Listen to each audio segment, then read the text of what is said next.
자, 이번엔 심층 인터뷰 확인해 보도록 하겠습니다. 연세대학교 국제학대학원의 이남우 교수 만나봅니다. 어서 오세요. 네, 안녕하세요. 네. 교수님 댁 그 동네에는 비 어저께 안 왔습니까?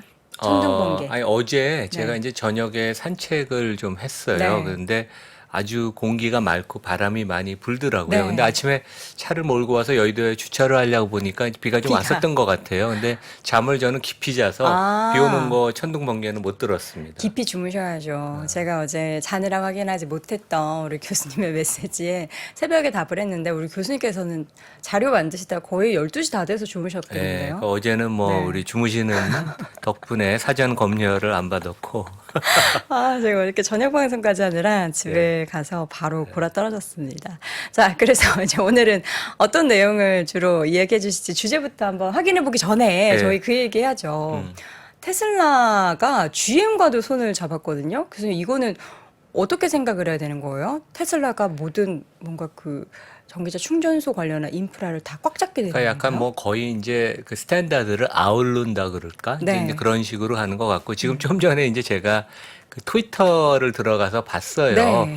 왜냐하면 우리가 2주 전에 일론 마스크가 그 포드 CEO 짐 팔리랑 그 트위터에서 이제 생방송 오디오로 한 게 강화를 나눴죠. 그때 청취자가 30만 명이 넘었다고 그랬는데 GM의 CEO인 그 여성 CEO의 메리 바라 좀 더 거물이에요. 이 사람은 진짜 존경받는 경영자인데 지금 생방송으로 하고 있습니다. 아, 오디오가. 하고 근데 있어요? 11만 명. 그러니까 미국에서 3%는 우리 뭐 30만 명씩 하는 게 기본이지만 미국에서 10만 명 생방송으로 간다는 건 그 상당히 드문 일이거든요. 그래서 둘이 라이브로 좌담회를 해서 물론 저는 이제 이거 그 방송 좀 들어오느라고 못 들었는데 네. 이따 들을 예정이고 이게 또 트위터를 그 다시 부흥시키는 일론 마스크가 직접 대담의 진행자로 VIP들을 모셔갖고 네. 그런 또 그 역할도 하는 것 같아요. 근데 그러니까 의미는 제가 그런 얘기를 드렸죠. 우리나라 그 대기업 뭐 오너 그 분 중에서 이제 에너지 사업을 크게 하시는 분이 그런 얘기를 전에 했어요. 그러니까 미국의 그 슈퍼차저 네트워크를 보면, 그러니까 이제 고속 충전된다는 얘기죠. 그러니까 일반 충전은 하루가 더 걸리는데 슈퍼차저는 1시간 이내에 다 되거든요. 그것을 테슬라가 미국에서 12,000개 이상을 갖고 있는데 이론적으로 미국에서 깔 수 있는 게 많지가 않답니다. 그래서 그것에 이미 반 이상을 테슬라가 점령하고 있기 때문에 딴 데가 하기가 어렵다. 그래서 GM, 포드 다 테슬라랑 합치면 미국에서 전기차 마켓시어가 한 70%가 넘는데 3사가 협력을 해서 그러니까 고객한테는 되게 좋은 거죠. 그러니까 이제 통일된 스탠다드가 돼서 아무데나 고속도로에서 충전을 할 수 있고 그다음에 이제 업계의 그 다이내믹스 측면에서 보면 이 테슬라의 인프라에 대해서 우리가 좀 점수를 좀 더 줘야 되는 게 아닌가. 그러니까 그 기라성 같은 GM은 저는 버틸 줄 알았어요. 포드는 조금 약자의 측면이었지만 GM은 버틸 줄 알았는데 통일된 그런 시스템으로 간다는 것은 뭐 소비자한테는 좋은 거고 테슬라한테는 상당히 좋은 뉴스인 것 같습니다. 네. 과연 이러한 GM, 포드까지 이제 합류가 된 가운데 미국에서 이런 충전 관련한 인프라를 테슬라가 꽉 잡고 있는 상황 속에서 테슬라에 또 얼마나 또 실적에 관련한 긍정적 영향을 미치게 될지 기대해 보도록 하겠고요. 자, 그럼 본격적으로 우리 교수님께서 준비하신 주제 하나씩 열어볼 텐데 이제 한 브리핑을 좀 들어볼까요? 네, 그래서 크게 네 가지를 준비했는데 첫 번째랑 두 번째는 이제 관련이 있습니다. 그래서 네. 뭐 주가 생각보다 좀 강해요. 그러니까 미국 주가도 강하고 국내 주가도 강한데 이번 주 초에 골드만삭스의 그 수석 이코노미스트가 여기는 그 전에부터 미국 경기 침체 가능성이 그렇게 높지는 않다. 시장 전체로는 지금 한 60% 이상 여전히 가능성을 보는데 골드만은 한 3, 40%를 생각했는데 그 가능성도 낮았던 걸 더 낮췄어요. 그래서 지금 향후 12개월 동안 미국 경기 침체 가능성은 25%. 그래서 이제 그 이유를 조금 살펴볼 필요가 있고 이것과 맞물려서 우리가 생각해 보면 그 기업 이익이 그렇게 나쁘지는 않을 그런 환경인 것 같아요. 경제 성장 측면에서 보면. 근데 제가 그래서 미국과 그러니까 일본 주가가 최근에 좋잖아요. 그러니까 명목 경제 성장률 얘기를 좀 할게요. 왜냐하면 성장률이 둔화는 되지만 기업의 실적, 매출하고 이익은 이제 명목 기준으로 우리가 발표를 하기 때문에 그렇게 나쁜 여건은 아니고 그래서 아마 1분기 실적도 좀 좋은 면도 있었던 것 같아요. 주가를 지금 견인해 주는 게 또 1분기 실적이 무너졌으면 주가가 좀 흔들렸을 텐데 기업 이익에 그렇게 나쁜 환경은 아니다. 그다음에 세 번째는 미국에 이제 빅테크가 있고 최근에 보면 그 야든이라고 90년대 그러니까 저랑 연식이 좀 비슷한 그 연세가 되게 많은 분. 그러니까 이분은 저보다 연세가 많은 그분이 메가캡 8이라는 개념을 만들어서 우리가 구글에서 그 야든이의 제가 이따 설명을 드리겠지만 야든이의 메가캡 8 우리가 아는 빅테크, 테슬라, 엔비디아의 넷플릭스를 합쳐서 엄청난 지표를 많이 올렸어요. 무료입니다. 그래서 그것과 그러면 유럽에는 어떠한 그 대항마가 있는가? 그래서 유럽은 이제 테크 산업이 좀 약하잖아요. 그래서 럭셔리 명품. 그래서 이제 두 그 업종의 대서양을 건너서 미국과 유럽의 두 가지 그 거대 업종의 공통점이 좀 있어요. 그러니까 저도 이제 유튜브 영상을 어젯밤에 올렸는데 그 얘기를 좀 드릴게요. 네. 최근에 여기가 시장을 주도를 하죠. 네. 그다음에 이제 마지막으로는 우리는 미국 기업 실적 발표할 때 애플이건 알파벳이건 뭐 좋은 회사들은 미국은 거의 매분기 자사주 매입 소각을 하잖아요. 근데 이제 우리나라가 뒤늦게 이 자사주를 매입하면 소각을 해야 된다. 근데 기업이 하도 반칙을 하는 회사들이 많으니까 소각을 하면 오히려 경영권을 우리가 침해당할 수 있다. 이제 그런 논란이 국내에 많은데 우리가 미국의 경우 월가의 좋은 회사들을 보면 공부 잘하는 학생 애플 같이 자사주 매입을 소각해서 시총 3조 달러의 회사를 만들었는데 우리가 그런 좀 베스트 프랙티스를 오히려 좀 배워야지 여기서 공부를 안 하는 나쁜 학생으로 되려고 우리나라 기업들이 좀 변하면 안 되겠습니다. 그런 얘기를 마지막에 드릴게요. 네. 자, 그럼 미국의 경기에 관련한 이야기부터 해보도록 하겠습니다. 이번 주에 뭐 세계은행도 그렇고요. 월가에서도 그렇고 미국의 경기가 또 그 전보다 더 괜찮을 것이다라는 낙관적인 그런 이야기들을 계속 하고 있어요. 그러니까 뭐 무난한 경제 성장을 한 1% 중반대 이제 미국 경제는 성장한다고 보고 있고 네. 최근에 보면 이제 좀 그런 그 의견이 더 강해지는 것 같아요. 그래서 이제 골먼삭스가 이번 주 화요일이었죠. 여기 이제 국내 경제신문에서 요약을 한 것인데 여기 치프 이코노미스트인 하치우스라고 있어요. 뭐 꽤 그 거물인데 이 사람이 향후 12개월 동안 미국 경기가 침체에 빠질 확률이 그동안 한 35%로 봤는데 이제는 25%. 그러니까 이제 가능성 진짜 되게 낮게 보는 거죠. 그래서 이제 그 두 가지 이유가 근데 우리가 이제 이코노미스트가 하는 얘기는 어떻게 보면 우리가 아는 것을 좀 컨펌하는 경우가 있어요. 그래서 어떻게 보면 뭐 아는 내용을 다시 우리가 확인해 주는데 첫 번째는 이제 연방 부채 한도를 둘러싼 어떻게 보면 뭐 치킨 게임 같은 그 정치적인 그 대결 구도가 없어짐으로써 꼬리 리스크, 테일 리스크라고 그러죠. 그러니까 그러한 이제 리스크가 없어졌고, 그러니까 시장의 불확실성이 없어진 것이죠. 두 번째는 그 금융 시스템과 관련돼서 우리가 지역은행 관련돼서 3월 달부터 실리콘밸리 뱅크가 청산하면서 여러 가지 불안한 요인이 많았잖아요. 근데 이제 최근에 그 산업 지표를 보면 예금 인출의 그 이제 거의 둔화가 되고 예금 인출이 이제 잦아들었습니다. 그리고 은행들이 대출을 극히 자제할 것 아니면 회수할 것으로 우리가 예상을 했는데 그런 현상은 이제 목격이 안 되고 그다음에 제가 좀 이따 보여드리겠지만 대표적인 지역은행들의 주가가 좀 안정화 최근에 회복을 보여요. 그래서 지역은행 사태가 뭐 완전히 꺼진 건 아니지만 불씨는 좀 남아 있지만 어느 정도 관리 가능한 그런 국면으로 들어가는 게 아닌가. 이제 그런 점들이 매크로의 불확실성을 좀 제거해 준다. 이제 그렇고 우리 다음 페이지 보면 이제 골먼삭스 이 리서치에 나왔던 거예요. 그래서 여기 빨간 그 실선은 시장의 컨센서스가 보는, 그러니까 블룸버그 컨센서스, 블룸버그가 월가의 증권사의 이코노미스트들 의견을 취합한 것인데 여전히 한 10명이면 6명은 경기 침체를 상당히 예견을 하는데 골만은 조금 이제 긍정적으로 미국 경제를 봐서 그동안은 한 35% 예상을 했는데 확률을 이번에는 아까 말씀드린 두 가지 이유 근거를 대면서 확률을 한 25%로 낮췄다. 이제 그런 점을 우리가 좀 주목할 필요 있어요. 왜냐하면 매크로가 망가지면 기업 이익이 무너질 수가 있으니까 그런 면에 있어서는 조금 그런 그 불안한 심리가 조금 이제 좀 그 낮아지는 네, 이제 네. 그런 그 상황 같습니다. 그리고 이제 관련돼서 우리가 뭐 한동안 이런 얘기 많이 했죠. 지역은행 중에 주가가 한 뭐 반토막 이상 주가가 폭락을 했던 그리고 실제 예금 인출이 좀 있었던 데도 있지만 또 있지는 않은데 그냥 시장의 막연한 불안감, 경영진의 아니면 이제 조금 그 경솔한 발언으로 주가가 무너졌던 팩웨스트, 이건 LA에 있는 지역은행, 그다음에 자이언스 뱅크 코피라는데 여기들 보면 주가가 고점 대비는 여전히 많이 지금 하락한 상태지만 우리가 바닥에서 보면 5월 저점 대비 팩웨스트는 한 200% 이상 회복을 보였고 물론 고점 대비는 50% 이상 여전히 하락한 상태입니다.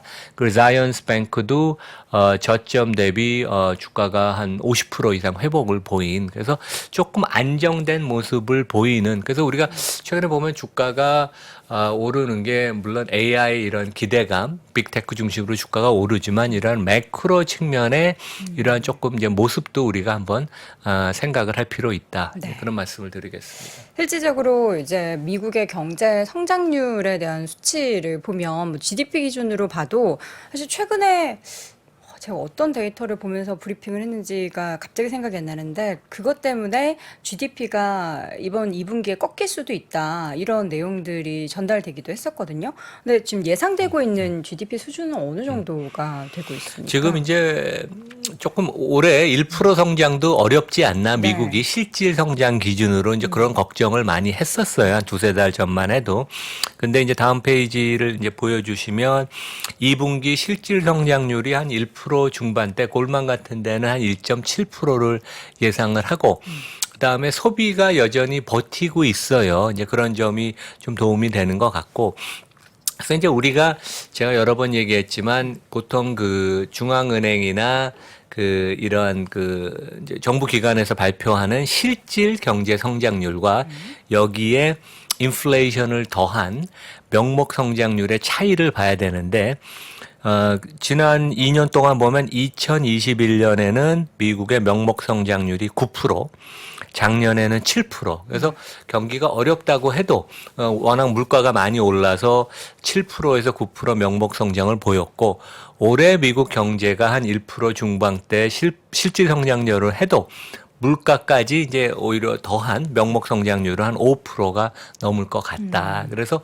우리가 보통 이제 기업 실적은 예외 없이 매출이건 이익이건 다 명목 기준으로 보거든요. 인플레이션을 우리가 반영을 안 하니까. 그런 면에 있어서는 기업이 올해 감익을 안 하고 미국이 최소한 뭐 정체 내지 약간의 이익을 증가할 수 있다는 게 아주 낙관적인 시나리오라고 생각을 그동안 해왔는데 그것이 달성 가능한 것도 아닌가 이제 그렇게도 볼 수 있겠습니다. 네, 예. 생각났습니다. 얼마 전에 무역 적자 발표되면서 그 적자가 조금 커졌다. 그럼 GDP가 좀 떨어질 수 있다. 그 내용을 전달 드린 게 갑자기 생각이 났습니다. 그러니까 워낙 우리 여행커님 방송이 많아서 그런데 이제 기억력이 별로 좋지 않아요, GDP 제가. 성장에 뭐 의외로 좀 변수를 작용을 하는 게 재고가 변화가 네. 기업이 재고 투자하는 것과 말씀드린 수출입을 반영한 그런 무역 통계가 네. 이제 GDP에 영향을 좀 그렇죠. 맞추죠.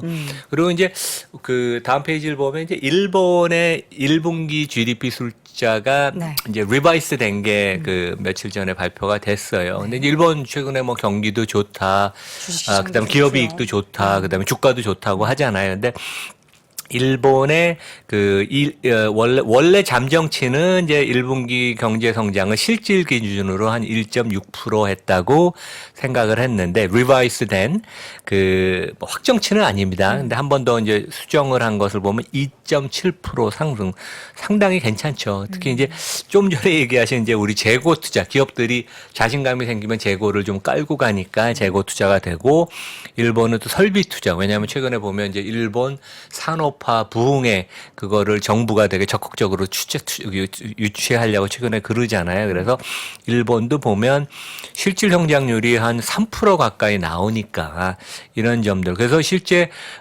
그 실질 성장은 2.7%를 1분기에 달성을 했고 명목 기준으로 보면 일본이 그 1분기에 경제 성장을 8%를 달성을 했습니다. 그래서 이제 제가 미국도 그렇고 일본도 그렇고 실질 성장과 명목 성장을 한번 봐야 되는 게 우리가 기업 실적을 얘기할 때는 명목 기준으로 보니까 미국도 웬만큼 하고 일본이 8%의 명목 성장에 나오니까 대단하다. 네. 예, 이제 그런 말씀을 드리겠습니다. 최근에 이제 뭐 일본 증시가 올랐던 데는 그만한 이유가 있었다라는 것을 또 여기서도 확인해 볼 수가 있었습니다. 자, 이어서는 메가캡 8 종목에 대해서 이거 이제 요걸로 명명하기로 월가에서 합의 본 겁니까? 그렇죠. 여기 네. 이제 뭐 제가 얘기하는 건 아니고 yarden이라고 이분이 90년대 월가에서 뭐 1, 2등 하던 chief strategist였어요. 그러니까 지금은 없어진 프루덴셜이라는 회사였고 경제학 박사고 이분이 되게 좋은 일을 하는 게 지금 이제 우리가 구글에서 yarden이 YARDENI를 치면 이분이 이제 그 무료로 일반들한테 주는 여러 가지 데이터 서비스가 있어요. 저도 많이 쓰고 제 수업에도 이제 밸류에이션 얘기할 때 많이 쓰는데 네. 메가캡 8이라는 개념을 이분이 해서 여기 들어가면 한 20몇 페이지만큼 밸류에이션 데이터들이 눈에 이렇게 보기 쉽게 있어요. 그래서 우리 3% 구독자분들도 한번 들어가서 보면 좋은데 뭐 미국 증시가 뭐 저도 여러 번 얘기했고 다른 우리 출연자들도 너무 과도한 쏠림 형상이 좀 목격이 된다. 미국은 빅테크, 테슬라, 엔비디아, 그다음에 여기 메가캡 8에는 이제 넷플릭스까지 포함이 됐는데 한국뿐만 이제 미국뿐만 아니라 한국, 일본, 유럽에도 똑같은 현상이 목격이 돼요. 그러니까 우리는 반도체 주식, 배터리 주식, 자동차 이게 이제 대형주를 완전히 이끌고 있고 프랑스를 그러니까 이제 대서양을 건너서 미국에서 프랑스를 가면 이제 캑 40이 이제 프랑스의 대표적인 지수인데 제일 많이 오른 게 LVMH, 에르메스, 로레알. 로레알을 뭐 명품 럭셔리로 분류하는 건 조금 뭐 그 다른 의견이 있을 수도 있지만 시장을 주도하는 것은 유럽에서는 명품 주식이다. 그래서 이제 미국 같은 경우는 이러한 그 대형 빅테크나 이런 종목이 시총의 한 30% 가까이 되는데 유럽은 그렇게까지 명품 주식의 비중이 높지는 않지만 15%여서 완전히 유럽의 최고의 대표 산업으로 우뚝 섰다. 그래서 이제 우리가 미국의 이 기업들이 상장은 안 돼 있어요. 뭐 LVMH 같은 경우는 이제 그 OTC로 거래는 되지만 우리가 유럽 투자를 얘기할 때 이러한 명품 회사를 우리가 간과할 수는 없고 우리가 꼭 투자 포트폴리오에 한번 담는 거를 생각해 볼 만하지 않나 그렇게 생각을 합니다. 사실 그 명품 주식 요거 관련해서 저도 어제 그 교수님께서 올려주신 영상을 조금 봤거든요. 다 보지 못했는데 저는 그 아래에 있는 댓글이 사실 더 인상 깊어가지고 교수님의 강의가 에르메스급이다.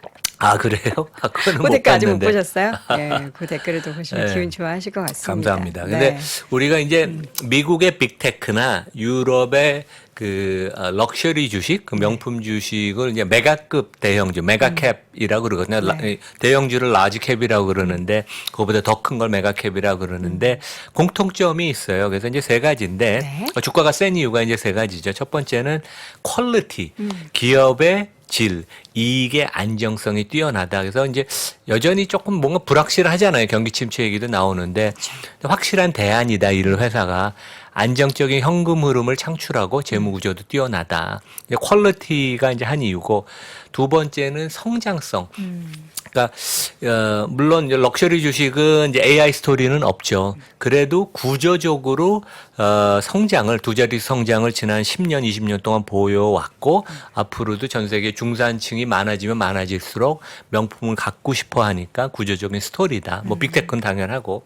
그다음에 세 번째는 둘 다 장기 성장성에 기반을 하기 때문에 금리가 하향 안정화가 되면 주가 밸류에이션에 도움이 된다. 그래서 이제 우리가 항상 이제 미국은 빅테크, 그 다음에 유럽은 럭셔리를 항상 우리가 그런 비교해서 생각해 봐야 될 것 같고 조금 간단히 역사 얘기를 드리면 이 명품 기업은 다 불란서 회사예요. 근데 그 아래에 소속된 브랜드는 이탈리아 브랜드가 많아요. 가령 구찌는 이탈리아 건데 그 회사는 이제 케어링이라는 회사고 LVMH도 프랑스의 대표 기업이지만 이탈리아 브랜드를 많이 갖고 있죠. 그러니까 결국 두 나라 사람들밖에 제대로 할 수 있는 인종은 없습니다. 근데 이제 그 프랑스의 럭셔리의 극치가 여기 보는 루이 14세, 17세기에 뭐 대단한 화려한 옷을 입고 있는데 걸어다닐 수 있을까요? 근데 이분이 이제 그 자기 평생의 업적으로 꼽는 게 베르사유 궁전 아니에요. 그래서 이제 여기를 보면 그 아마 이게 코로나 때였던 것 같아요. 그래서 장인이 이제 마스크를 쓰고 하는데 18세기, 19세기 기술 자재를 그대로 사용해서 고칠 거 여기 가죽 의자도 고치고 이 바느질도 하고 이제 그런 그러니까 결국 이게 뭐 우리나라나 우리가 세계 제조 1등이라고 요즘 얘기하죠. 뭐 중국, 일본도 못 따라하고 그 미국 사람도 하기 힘든 그런 그 독특한 그러한 그 장인 기술을 그러니까 미국의 실리콘밸리 문화가 있듯이 이제 이런 문화는 프랑스, 이탈리아밖에 못 한다. 그래서 이제 결국 그 우리가 이제 업종을 놓고 볼 때 그러니까 ETF 투자하는 것도 좋은 것 같아요. 국내에도 있고 이제 미국에도 ETF가 있는데 MSCI의 딱 럭셔리 지수가 딱 떨어지게 있지는 않아요. 근데 텍스타일, 섬유, 의류, 럭셔리 유럽 지수를 보면 MSCI 지수를 보면 거의 뭐 8, 90%가 다 명품 회사입니다. 그래서 48%가 LVMH고 두 번째가 리치몬드인데 이게 이제 스위스 명품 회사인데 그 스위스나 귀금속은 조금 그 장기 성장성이 이 소프트 럭셔리 우리 그 실크나 가죽보다 떨어져요. 리치몬드가 뭘 갖고 있냐면 까르띠에르, IWC 네네. 뭐 한 2, 30개 시계 시계. 브랜드를 갖고 있습니다. 그래서 요런 그 리치몬드 그다음에 여기 밑에도 보면 스워치인데 스워치는 이제 오메가를 갖고 있어요. 그 외에도 여러 브랜드 갖고 네. 있는데 우리가 좀 주목해야 되는 게 LVMH, 에르메스, 케어링, 몽클레어는 이제 이태리 회사죠. 근데 여기 이제 장기 성장률을 5년, 10년, 25년, 30년 보면 매년 한 10% 초반대, 11%, 12% 성장을 보여서 앞으로도 상당히 높은 성장을 보일 것이다. 네. 이제 그런 것을 최근에 주가가 좀 조정을 받았어요. 그쵸, 중국 경기가 조금 주춤하니까. 그래서 명품 소비는 40%가 중국 왕서방이 차지합니다. 그래서 이게 어떻게 보면 성장의 드라이버긴 하지만 또 최대 리스크이기도 하죠. 왜냐하면 중국 경제가 휘청되거나 이제 지정학적인 리스크가 발생이 되면. 근데 이제 구조적으로 명품을 좋아하는 것은 사람의 심리고 꼭 뭐 중국인뿐만 아니라 인도, 인도네시아 인구가 많은 데들은 우리나라도 그렇죠. 그래서 명품 소비에 대한 꾸준할 것 같고. 그다음에 이제 마지막으로 이제 얘기하고 싶은 게 우리가 자사주. 미국의 그 주주 환호는 진짜 미국 시장을 뒷받침하는 가장 큰 거 아니에요. 그래서 우리가 실적 나올 때마다 이번에도 알파벳이 700억 달러 자사주 매입 프로그램을 발표를 했죠. 애플은 1년에 한 100조 원 이상을 자사주 매입 소각을 하고. 근데 이제 이번 정권에서 주주 친화적인 그러한 환원을 좀 이제 많이 강조를 하고 금융당국도 얘기를 하는데 오히려 이제 기업들은 이러한 것들이 기업의 경영권을 오히려 노출을 시킨다. 그래서 이제 자사주 의무, 그러니까 워낙 기업들이 자사주를 매입하고 딴짓을 많이 하니까 이제 자사주를 매입한다는 것은 그 매입한 금액이 투입이 된 것이죠. 그만큼 이제 주주한테 돌아와야 되는데 그렇지 못하고 오히려 제3의 프렌드한테 파킹을 하거나 우호 지분을 넘기고 이제 그런 것은 오히려 안 하는 것만 못한데 그래서 이제 우리가 그런 질문을 해야 될 것 같아요. 그래서 그 공부를 잘하는 학생, 그러니까 미국의 주가가 여기까지 온 것은 주주 환원을 많이 한다는 그런 믿음이 있는 것이고 우리나라 기업 중에는 이제 최근에 그런 모습을 보이는 데도 있지만 과거의 행태는 그렇지 못하고 이번에도 전국경제인연합회 같은 데는 이러한 그 자사주 매입 소각을 하면 이제 코리아 디스카운트가 오히려 된다는데 전혀 이것은 글로벌 스탠드랑 안 맞는 얘기입니다. 그래서 이제 자사주 매입과 관련돼서는 경영진이 회사가 공격을 안 하려면 가장 심플해요. 공부 잘하는 학생이 뭐를 하냐면 경영을 잘해서 높은 주가를 유지하면 아무도 그 뭐라고 주위를 안 하죠? 배회를 안 하죠. 누가 애플이나 알파벳이나 이런 그 뭐 메타 같은 회사를 주위를 배회하겠습니다. 그래서 이제 이것은 약간 넌센스여서 논의할 가치도 없는데 이제 제가 말씀을 드리는 거고 항상 기업은 이제 미국 회사들이 이걸 되게 잘해요. 이사회가 해야 되는 가장 중요한 결정이 자본 배치, 회사의 현금을 어떻게 사용하느냐. 그래서 성장을 위해서는 설비 투자, R&D, 그다음에 M&A를 통해서 성장을 하고 그게 이제 주가 상승으로 연결이 되죠. 이익이 증가하니까. 아니면 단기적으로 주주한테 돌려주는 것은 배당과 자사주 매입인데 이 5가지의 공통점은 현금이 지출이 되는 거예요. 근데 한번 현금이 지출이 되면 모든 주주를 위해서 사용을 해야 되는데 자사주를 매입하고 소각을 안 하면 특정 일부 세력을 위해서 도와주는 것이니까 그거는 있을 수가 없는 일이고 이사회가 이런 것을 반대를 하지 않으면 이제 이사회가 앞으로 책임을 져야 될 것이다. 이제 그런 얘기를 드리고 대표적인 이제 애플 얘기를 제가 이제 마지막으로 말씀을 드리면 네.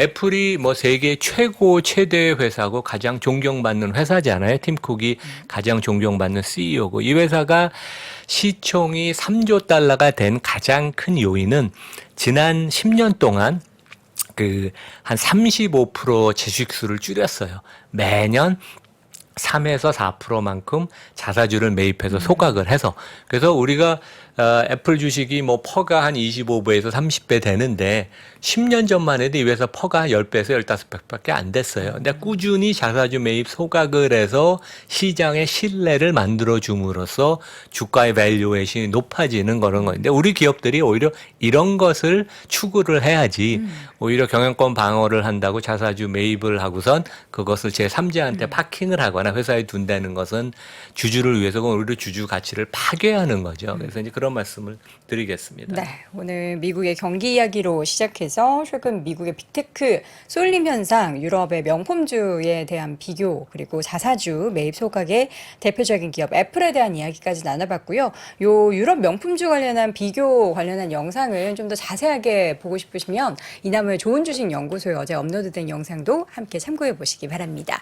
자, 오늘은 시간 연세대학교 국제학대학원의 이나무 교수와 함께했습니다. 고맙습니다. 네, 감사합니다.